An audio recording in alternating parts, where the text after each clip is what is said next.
प्रधानमंत्री जी ने जो बजट के ऊपर और उससे भी पहले जो महामहिम राष्ट्रपति जी ने अपना अभिभाषण दिया, उसके जो धन्यवाद प्रस्ताव के ऊपर उन्होंने अपना रिप्लाई किया, तो उसमें मुझे लगता है कि विपक्ष को उन्होंने एक करारा जवाब दिया है और बहुत स्पष्ट रूप से एक-एक करके उन्होंने इस बात का खुलासा किया है कि क्यों हमारी सरकार पिछले 10 साल से इतना बेहतर कर रही है और किस तरह से जो विपक्ष की सरकार का विज़न था और जो हमारी सरकार का विज़न है, उसमें दिन रात का अंतर।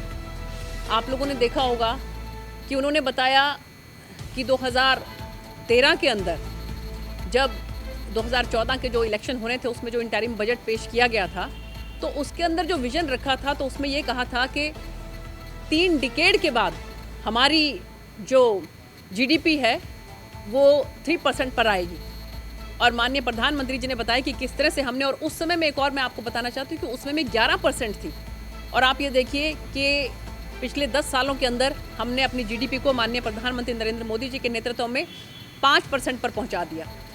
और ये हमारा दावा है कि तीसरी बार जब आदरणीय नरेंद्र मोदी जी प्रधान सेवक बनेंगे, प्रधानमंत्री की कुर्सी पर विराजेंगे, तो हम लोग 3% की जो जीडीपी है वो लेकर आएंगे। तो ये एक विज़न होता है नेता का।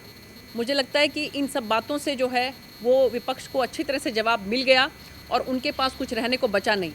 और इसके साथ साथ मैं कहना चाहूँगी कि आप लोगों ने सुना होगा कि ये कहा जाता है कि अमेरिका की सड़कें अच्छी हैं, इसलिए जो है वो एक विकसित देश है, जबकि लोग ये सोचते हैं कि अमेरिका विकसित देश है इसलिए वहाँ की सड़कें अच्छी हैं। तो इसलिए आप लोगों ने देखा होगा कि हमारी सरकार ने मैक्सिमम जो फोकस है वो इंफ्रास्ट्रक्चर पर रखा है। आज आप ये देखिए कि अब तक 10 सालों के अंदर 44 लाख करोड़ रुपया जो है वो विकसित भारत बनाने के लिए इंफ्रास्ट्रक्चर पर लग चुका है।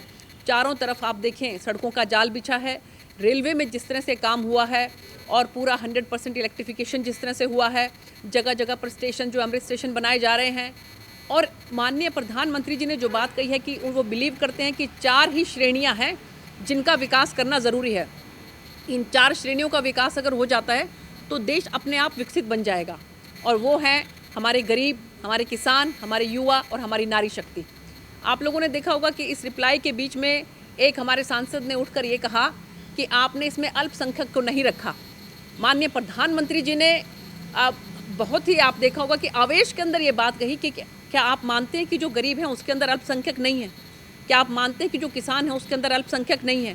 क्या आप मानते हैं कि जो युवा शक्ति है उसके अंदर अल्पसंख्यक नहीं है? क्या आप मानते हैं कि जो नारी शक्ति है उसके अंदर अल्पसंख्यक नहीं है? तो ये एक जो आप देखते हैं कि जिस तरह से एक वोट बैंक की राजनीति की जाती है अल्पसंख्यकों को लेकर, माननीय प्रधानमंत्री जी ने उसका भी मुंहतोड़ जवाब दिया।